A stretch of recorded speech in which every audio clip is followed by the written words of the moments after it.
Last time, we looked at how a 24-year-old teenager, with the assistance of his age-appropriate best friend and displeased Libyan nationals, went back to the future by way of a kitted-up DeLorean that functioned as a time machine. This time, we look at how once again a now pushing 30-year-old teenager would go back to the future in the form of back-to-back sequels brought to us by way of the Hollywood studio machine.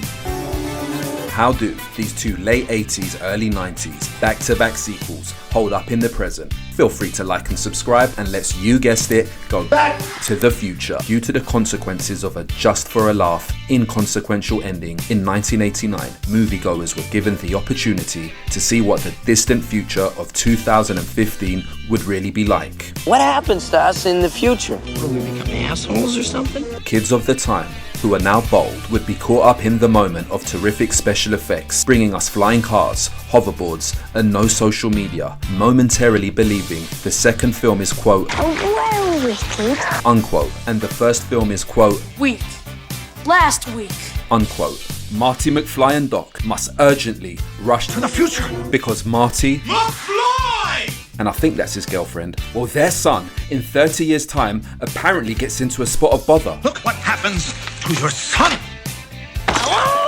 Yeah, maybe cross that bridge when you get to it, or... And all of this because the ending of the first movie was of no consequence. Consequentially speaking, of course. Hey, Doc, we better back up. We don't have enough road to get up to 88. Roads? Well, we're going, we don't need roads. The well-wicked sequel, which kids thought was initially better than the first one, then over time, as in 2 years not 3, realised wasn't. week, last week. Didn't age well as years went by due to the obvious no flying cars. We never figured out flying cars, actually. Uber's here! But straight up, 30 plus years later, the essence of the sequel is why it holds up. Forget the mispredictions of the future. Its essence is about new untested technologies getting in the wrong hands. The catastrophe of an older Biff getting the sports almanac, stealing the time machine, giving the book to his younger self, causing an alternate dystopian 1985 timeline. And how a trip to the racetrack on his 21st birthday made him a millionaire overnight, marrying his high school sweetheart, Lorraine Baines McFly. Where he runs everything as a bully would. You want to take a poke at me? This is the allegorical theme in these two sequels that holds up 30 plus years later. Biff was in the time machine with the sports almanac, creating an alternate 1985. I own the police! You were the one who wanted me to get these things. God bless America. Hey, Strickland!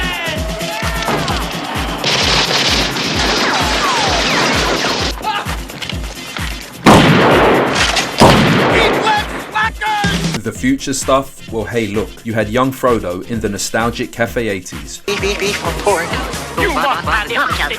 who would grow up to become an authentic West Ham football hooligan. Let's get out of here! Alongside Jax Teller, Bloody Birmingham lot will be on the tube. with a Cockney accent that would make Dick Van Dyke sound like Danny Dyer, You reckon? Shut up. and a Stone Island jacket he nicked off Inspector Gadget. And if that's not enough, we had self-drying jackets that would sound like Stephen Hawking. Jacket drying. Mankind's greatest achievements. Your jacket is now dry. And not Bruce Lee's son, with the most iconic grandstanding laugh ever. Unless you've got power! But that is secondary to what is primary, reprising Jennifer, even if it meant doing it by way of not doing it. How about a ride, mister? Jennifer. Allie with an eye, wearing a moose wig, Allie with an eye. How many kids?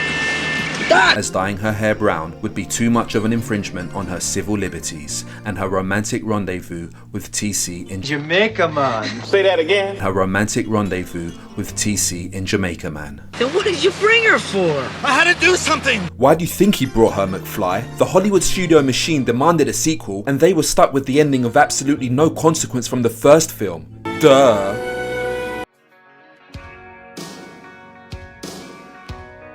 What I really love about Back to the Future 2 is, let's say, the different iterations of Biff. You have the subdued bully, but still has the lingering demons, as we see when the DeLorean takes off. What the hell is going on here? He's become subdued, but when he's shocked, he's still got that inner And then he's even less timid as a grumpy old man. Complete butthead. Hello?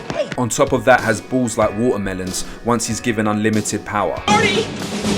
Marty! You walk out that door, and I won't only cut off you, I'll cut off your kids! Depicting essentially the same character, but how he adapts to varying circumstances, fate and time. In terms of 2 being darker in tone, because George McFly is killed during the alternative 1985 section. First off, it's off screen. Second, that era, the 80s, including the end of the 80s, a lot of PG-rated kid films had sections with darker tones. Mom? Dad? For example, E.T., I saw the re-release in '86 when I was like 4. I shit myself. When he's sick and it's a big tears fest. I can't leave him alone. Do you think that's not dark in tone? And that was the biggest smash hit of the 80s. And then Flight of the Navigator, another time travel kids film from the 80s. 1 minute it's 78, the kid falls into some type of time loop in the woods. Then it's 86, his parents have aged and he hasn't. Oh my God. That eerie scene where he sees his older parents, I shit myself again. Years later, I feel so bad for that lost kid crying all the time. Where's my mom and dad? Adventure kids films back then, we're gonna see some type of adversities before the good times kick in. And in 2, the Biff stuff, it's disturbing, but it's a grown teenager who looks 30 with thick skin going through the madness. What the hell is that? Not these little boys crying. Mom. Again, the crux of the film is what happens when new technologies get in the wrong hands. The actual moral obligation and responsibility of fixing the mess you made. Why? Because it actually affects you personally, so you have to fix it. Party's over, Biff.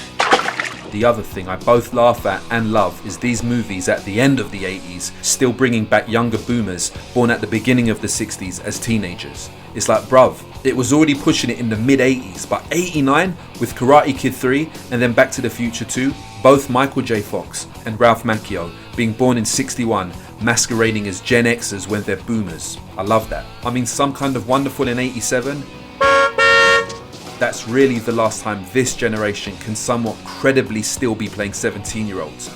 I'm sorry, my hand slipped. But by 89, come on. That's not even really the 80s anymore culturally. It's that 88 to 90 Bros, pump up the volume, pump up the jam, pump up the marmalade era. Pump up the jam, pump it up. Hey, Strickland! Fox is really starting to look his age here, unlike the first one. In the first one, his hair was perfect. Now, he looks like the 32-year-old Sunday League coach from Blackpool.